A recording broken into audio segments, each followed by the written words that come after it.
You helped them.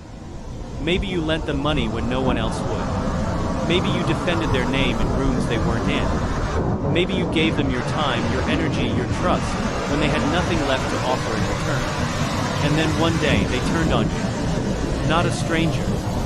Not an enemy. The exact person you pulled out of the dark. And you're sitting there asking yourself, what did I do wrong? Here's the answer that will sting. Nothing. But here's the truth that will free you. Friedrich Nietzsche saw this coming over a century ago. And today we're going to break down exactly why the people you help sometimes become the people who hurt you the most, and more importantly, how to never be blindsided by it again. Stay until the end. The final principle alone will completely change how you give. Most of us were raised with a simple moral equation. Help people they appreciate you, the relationship grows stronger. It sounds right. It feels right. But Nietzsche had no interest in what feels right. He was obsessed with what is true. And what he observed was darker and far more honest. He wrote that a great benefaction can be the cause of great resentment in the one who receives it. Read that again slowly. Not the cause of gratitude. Not the cause of loyalty. Resentment. Why? Because Nietzsche understood something about human nature that most self-help books are too polite to tell you. Receiving help is not a neutral experience. It is a psychological event. And for many people it is a deeply painful one. To understand why, we need to look at one of Nietzsche's most important ideas, the will to power. Nietzsche believed that at the core of every human being is a fundamental drive, not just to survive but to feel capable, autonomous, and strong. He called this the will to power. It's not about dominating others. It's about the deep internal need to feel like you are enough. Like you can handle your own life. Now think about what happens when someone helps you in a significant way. In that moment, whether you admit it or not, you are forced to confront your own limitation, your own need, your own insufficiency. And for people whose identity is built around strength, pride, or independence, that moment is quietly humiliating. You didn't just give them money.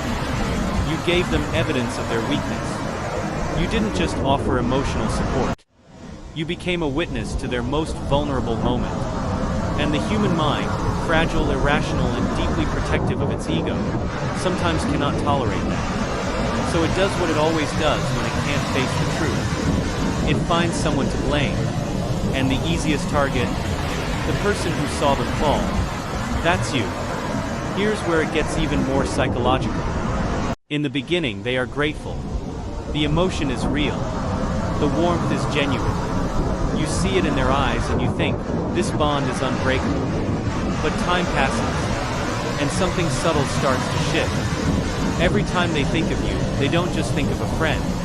They think of what they owe you. And emotional debt, unlike financial debt, cannot be repaid with a bank transfer.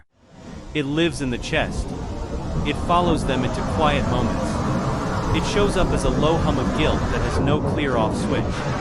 And guilt, left long enough without resolution, transforms. It becomes embarrassment, then irritation, then resentment. Then, if the ego is fragile enough, it becomes a story. A story where you are no longer the hero who helped. You become the reason they felt small. You become the symbol of everything they couldn't do on their own.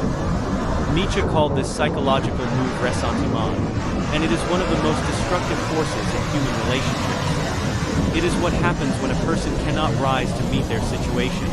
So instead, they rewrite the narrative to make the person above them the villain. They don't betray you out of evil. They betray you to feel free. Every relationship, friendship, family, romance, partnership, operates on an invisible scale. When that scale is roughly balanced, the relationship feels safe, equal, and mutual. But the moment you become the consistent giver, the one who always shows up, always provides, always rescues, that scale tips. And even if you never intended to create a hierarchy, one now exists. You are above. They are below. And here is the brutal reality Nietzsche understood. Most people would rather destroy the scale entirely than stand beneath someone else on it. Not because they're monsters. Because subordination feels like suffocation. So they sabotage. They criticize. They distance. They rewrite history. They tell mutual friends you were controlling or condescending or had an agenda, anything to level the field that they couldn't level themselves. This is not logic. This is survival of the ego. And understanding this one dynamic will explain more painful relationships in your life than you're comfortable admitting right now. There is one more layer, and this one is particularly sharp. Sometimes, your help doesn't just expose their weakness in the moment. It exposes the gap between where they are and where you are. If you are more stable, more disciplined, more put together, your very existence becomes a mirror. And not everyone can look in that mirror and feel motivated. Some look in it and feel rage. Nietzsche wrote that the weak man turns his powerlessness into morality. Instead of rising, he judges. Instead of building, he tears down. Instead of gratitude, he finds fault. He will call you arrogant for being capable, selfish for having limits, cold for not giving more. Not because you are those things, but because labeling you as the problem is the only way to make peace with the fact that he didn't become more. Recognize this pattern. Not to hate those people, but to stop being confused by them. Let me say this clearly because you need to hear it. If someone betrayed you after you helped them, you did not make a mistake by helping. You made the mistake of expecting human beings to be rational. And they are not. None of us are. Most betrayals don't come from evil.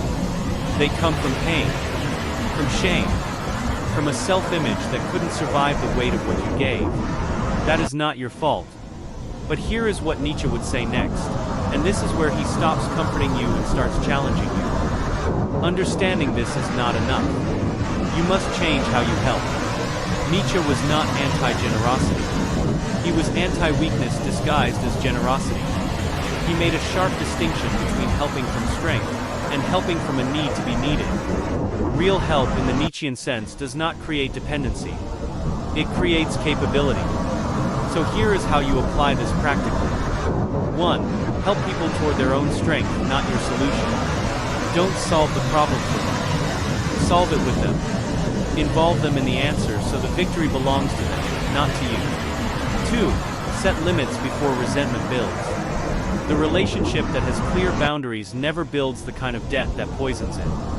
Generosity with edges is healthier than generosity without end. 3. Give without keeping a mental receipt.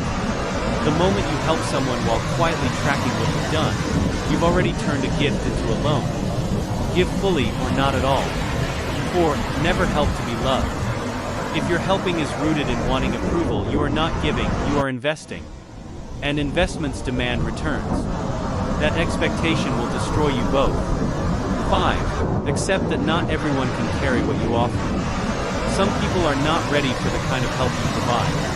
That is not rejection. It is information. Nietzsche once wrote something that sounds cold, but is actually one of the most compassionate truths in all of philosophy. The greatest gift you can give a person is not rescue. It is the space and the push to rescue themselves. Strong people will receive your help and be elevated by it. They will carry it forward and one day offer it to someone else. But people who are not yet strong, and we have all been there, will sometimes experience your help as a wound to their pride. And they will treat you accordingly. This is not a reason to close your hands. It is a reason to open your eyes. Help because it reflects your values, not because it guarantees their loyalty. Give because it is who you are, not because of who you expect them to become. And when someone betrays you after you gave them your best, don't become bitter. Become wiser. Because the goal was never to be thanked. The goal was to be the kind of person who helps anyway. If this hits something real in you, it's because you've lived it. Subscribe for more videos on human psychology, Nietzsche's philosophy, and the kind of self-knowledge that actually changes how you move through the world. Because understanding people, including yourself, is the only real power there is.